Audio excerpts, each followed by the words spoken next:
Hello friends. तो आज के टॉपिक में हम स्टार्ट करेंगे रेस्पिरेटरी वॉल्यूम्स एंड कैपेसिटीज। तो आइए फिर शुरू करते हैं।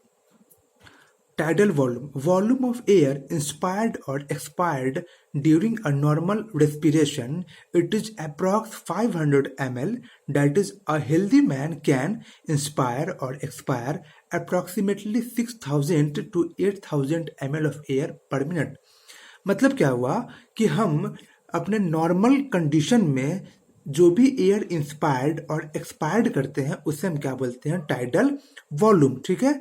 एक हेल्दी मैन का इंस्पायरेशन और एक्सपायरेशन वॉल्यूम जो है वो 1 मिनट में होती है 6000 से 8000 ml। ठीक है। Next one is inspiratory reserve volume, that is IRV. Additional volume of air a person can inspire by a forcible inspiration. This average 2500 ml to 3000 ml. अब ये क्या होती है कि हम जो नॉर्मल कंडीशन में जो एयर इंस्पायर करते हैं उसके बाद हम और जितना एयर इंस्पायर कर सकते हैं बाय फोर्सिबल इंस्पायरेशन उसे ही हम लोग क्या बोलते हैं? Inspiratory reserve volume. ठीक है। और उसकी वैल्यू आपको होती है 2500 to 3000 ml. Next one is expiratory reserve volume. Additional volume of air a person can expire by a forcible expiration. This averages 1000 ml to 1100 ml. अब ये क्या होती है कि हम नॉर्मली जो एयर एक्सपायर कर देते हैं उसके बाद हम जो एयर एक्सपायर कर सकते हैं बाय फोर्सिबल एक्सपायरेशन उसे हम क्या बोलते हैं? Expiratory reserve volume. ठीक है।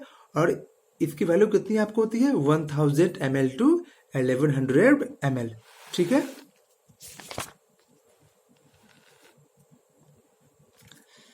Now residual volume, volume of air remaining in the lungs even after a forcible expiration. This average 1100 ml to 1200 ml. मतलब क्या हुआ कि फोर्सिबल एक्सपायरेशन करने के बाद जो एयर का वॉल्यूम हमारे लंग्स में बच जाता है उसे ही हम क्या बोलते हैं? Residual volume. ठीक है। और उसकी वैल्यू आपको होती है 1100 ml to 1200 ml। ठीक है। By adding up a few respiratory volumes described above, one can derive various pulmonary capacities which can be used in clinical diagnosis. ठीक है।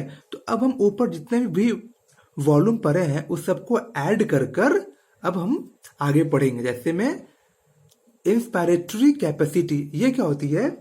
Total volume of air a person can inspire after a normal expiration. This includes tidal volume and inspiratory reserve volume, TV plus IRB.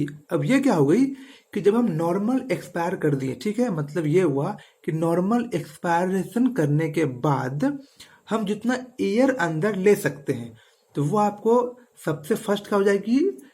Normal value 500 ml हम पहले लेंगे जिसे बोलते हैं tidal volume.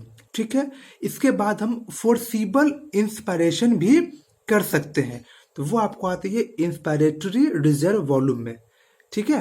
मतलब क्या हुआ कि जब हम नॉर्मल एक्सपायर कर दिए, ठीक है, उसके बाद जब हम नॉर्मल इंस्पायरेशन करते हैं that is equal to tidal volume, उसके बाद हम जितना फोर्सिबल इंस्पायरेशन कर सकते हैं वो आपको आती है इंस्पायरेटरी रिजर्व वॉल्यूम में। अगर हम दोनों को ऐड कर दें तो वो आपको हो जाएगी इंस्पायरेटरी कैपेसिटी।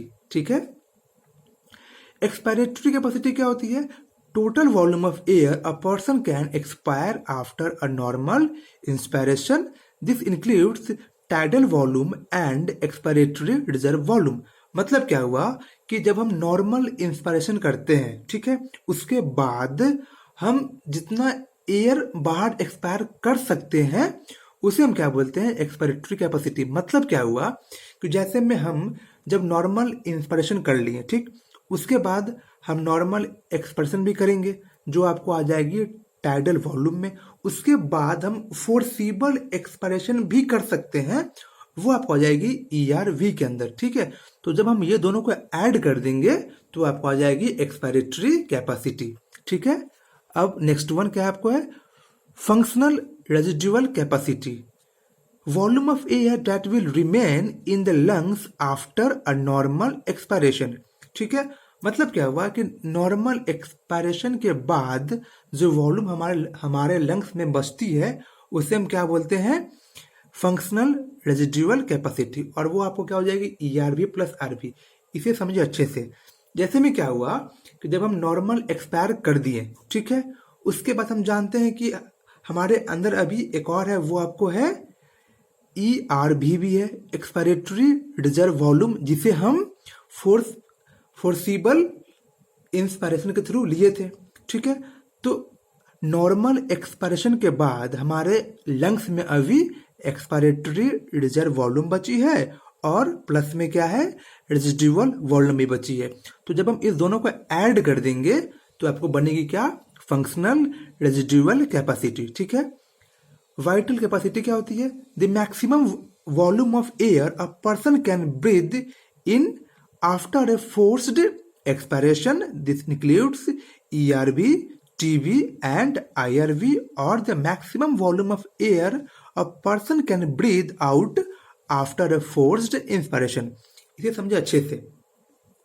मतलब क्या हुआ कि जब हम फोर्सफुली एक्सपायरेशन कर देते हैं उसके बाद हम जितना एयर अंदर ले सकते हैं उसे बोलते हैं वाइटल कैपेसिटी।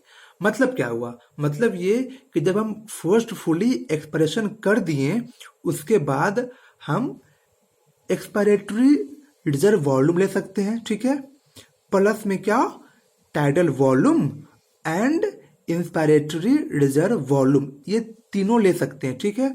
और अगर हम इस तीनों को ऐड कर देंगे तो आपको आ जाएगी वाइटल कैपेसिटी, ठीक है।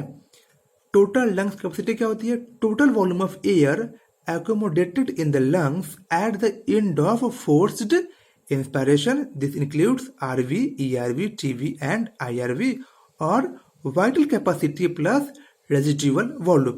मतलब क्या हुआ कि forced inspiration, ठीक है, कि forced inspiration लेने के बाद, ठीक है, हमारे लंग्स में जितनी एयर की वॉल्यूम होती है उसे हम बोलते हैं टोटल लंग्स कैपेसिटी। मतलब क्या हुआ कि लंग्स हमारा जब फोर्सफुली इंस्पिरेशन कर लेता है उसके बाद हमारे लंग्स में जितना एयर का वॉल्यूम प्रेजेंट है उसे ही हम बोलते हैं टोटल लंग्स कैपेसिटी, ठीक है।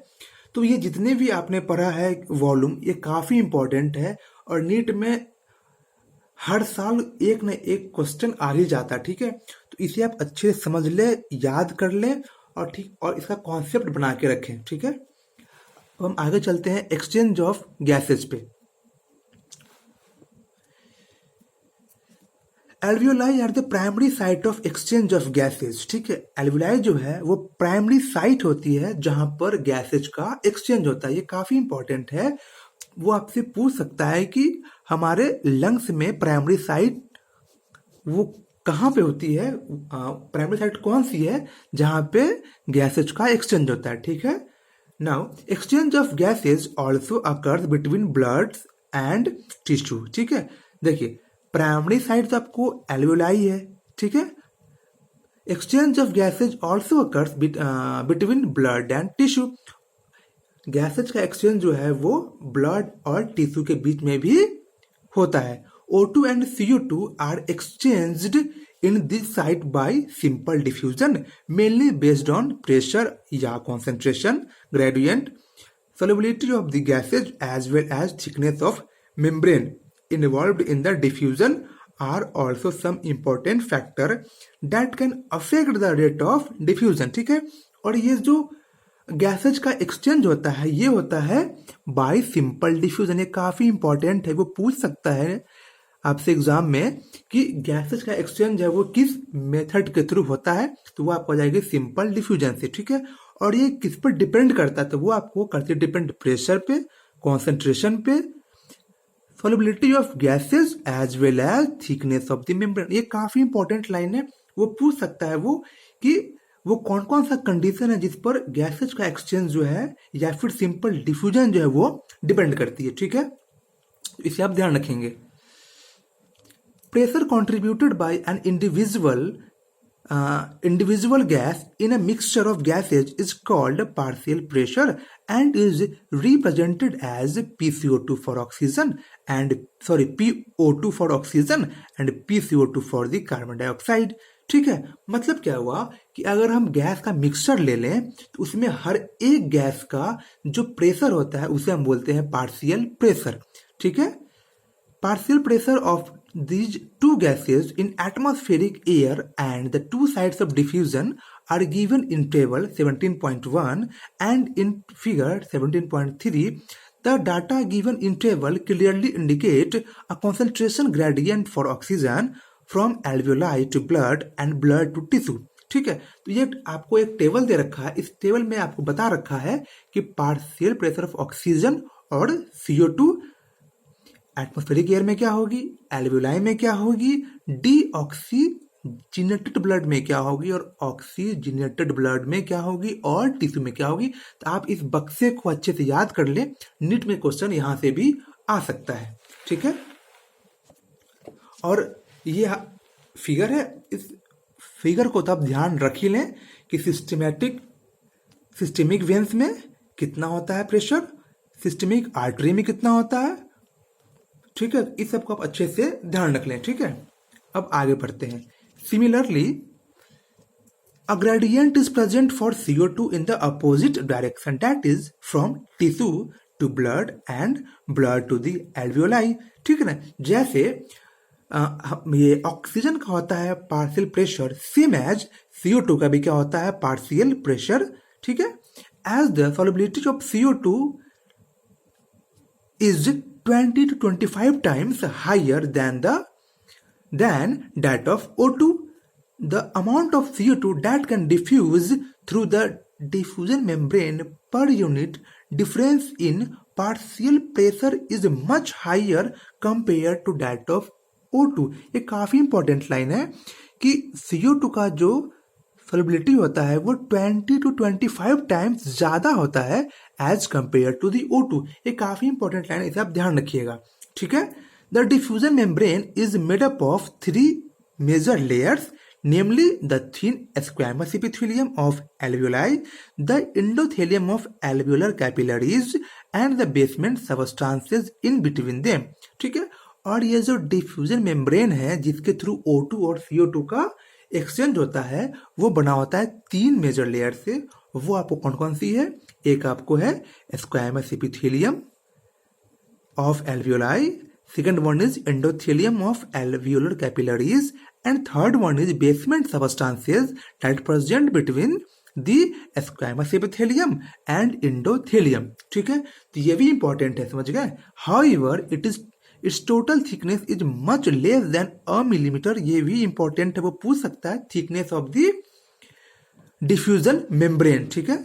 Therefore all the factors in our body are favorable for diffusion of O2 from alveoli to tissue and that of CO2 from tissues to alveoli, ठीक है। मतलब ये हुआ कि ये जो थिकनेस दे रखा है या फिर कॉन्सेंट्रेशन है, सॉल्युबिलिटी है, ये सब का सब जो है वो फेवरेबल होता है हमारे बॉडी में for the diffusion of O2 and CO2। ये जो आप फिगर देख रहे हैं, ये फिगर को अच्छे से ध्यान रख लीजिएगा, ठीक है। एयर का आना जाना हो गया, ब्लड कैपिलरीज हो गया, रेड ब्लड सेल हो गया, ये हमारा बेसल मेम्ब्रेन है, ठीक है। और ये फिगर, इस सबको अच्छे से ध्यान रखिएगा। और ये थी हमारी एक्सचेंज ऑफ गैसेज, और इससे पहले हम पढ़े थे रेस्पिरेटरी वॉल्यूम एंड कैपेसिटी। ये दोनों काफी इंपॉर्टेंट है, इसे अच्छे से आप ध्यान रखिएगा, ठीक है। इस वीडियो में अगर आपको कोई भी प्रॉब्लम हो, ठीक है, तो आप हमसे कमेंट सेक्शन में पूछ सकते हैं, ठीक है। Thank you.